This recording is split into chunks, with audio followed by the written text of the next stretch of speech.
Okay, I'm doing this video exclusively due to popular demand. I generally don't like people to tell me what to do, but I'm overwhelmed by the number of people who are curious about modern strong lofted clubs. Like, are they actually making the game any easier? Or am I better off just hitting a traditional 5-iron, for example, instead of a modern 7-iron? So a lot of these companies we know, the center of gravity of the iron is much lower now. We've made a bunch of videos like this. You know, we're 4 or 5 degrees stronger than a traditional 7-iron. Yeah, the club goes way further for that reason with a shorter shaft length relative to the traditional loft that it would have.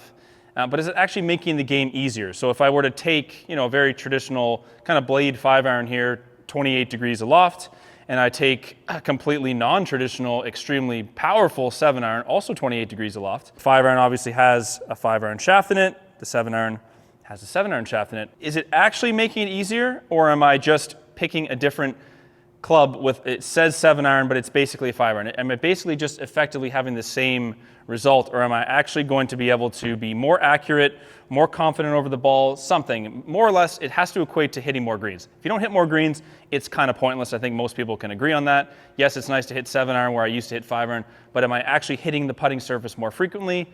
Yes or no?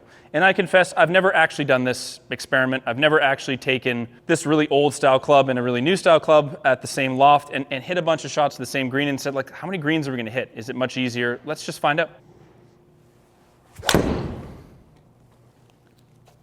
It's decent. Wouldn't be upset with that. So I, like most people, when I get past the 7-iron, the shaft gets longer, you are a little bit more anxious over the ball, and your confidence tends to lower. So when I have a really long club with less loft, it's a bit intimidating. When I have a really shorter club with less loft, is it actually going to have the same effect on me?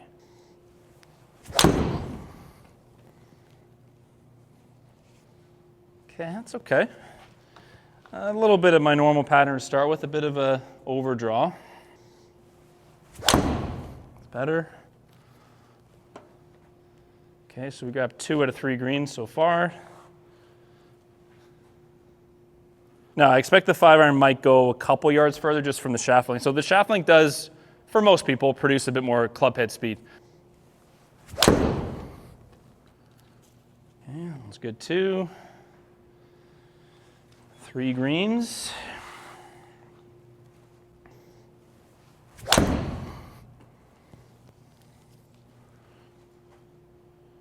Hitting this okay.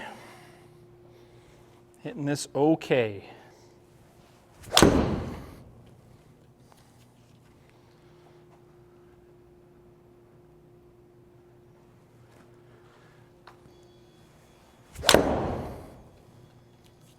Okay. 7 shots there. The green is about 30 feet aside, so it's a somewhat generous target, but I'd be happy with those shots. 6 out of 7 greens. That felt pretty much like a nice set of swings there. Let's hit some 7s, power 7s.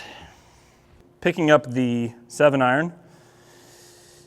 It would be hard for me to say that this doesn't make me feel more confident. With the shorter shaft, standing over the ball, it just, to me, it just already just is a little bit lower level of performance anxiety right away. Now, whether that actually translates, we'll see. People often react to shaft length from a confidence standpoint, but their swing also, obviously the longer the shaft gets, your swing faults tend to get exposed more so. I mean, obviously you can usually get away with certain swing faults in like a pitching wedge in 9. By the time we get up to driver, we tend to really see that those faults become problematic and much more difficult to control.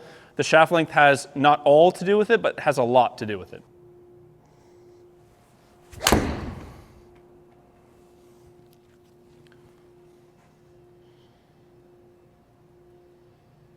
Okay.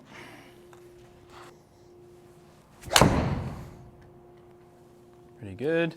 Yeah, it's kind of what I expected. It's going to be a couple miles an hour of ball speed slower, couple yards shorter just from the shaft length, but we're more or less hitting within a few yards of the same target.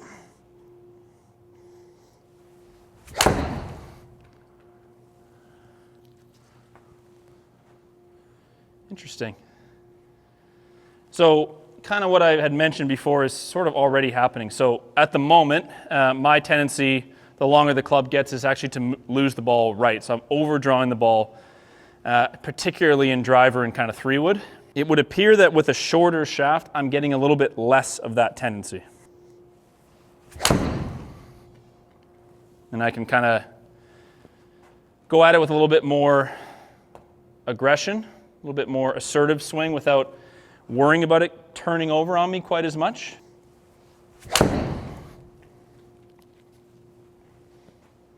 Yeah, it's not creating a different ball flight, but it is definitely creating a little bit less overdraw for me, which in my case would be a positive.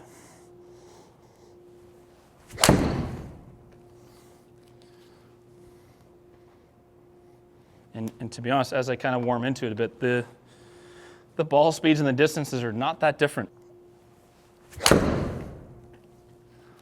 Okay, so the reason I shy away from these tests generally is it's like, okay, you have to be careful about just like, oh, I hit a few shots with both. Oh, I hit one more green just now with the 7, so I was a little bit more accurate for sure. My problem with these tests in general is like, how subjective are they? But I think I might have been wrong about that. I think the point of this test is that it kind of is subjective. How is this mentally affecting me? The differences in how the clubs are configured. How is it mentally affecting me?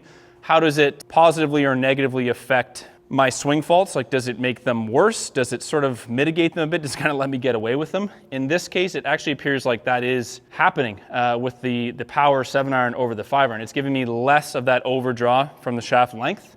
It's letting me swing with a little bit more confidence. And technically, yes, it's a little bit of a subjective test. We're only hitting 7 shots with each.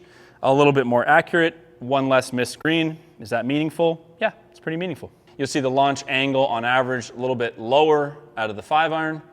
It went a little bit further on carry, but again, it's a little bit lower spin. It was overdrawing a bit more. It had a tiny bit more ball speed to it. I would have a little bit easier time picking up one of these two clubs, the shorter of the two, with the stronger lofted 7-iron head, and just like making a swing and being confident that I would hit the green.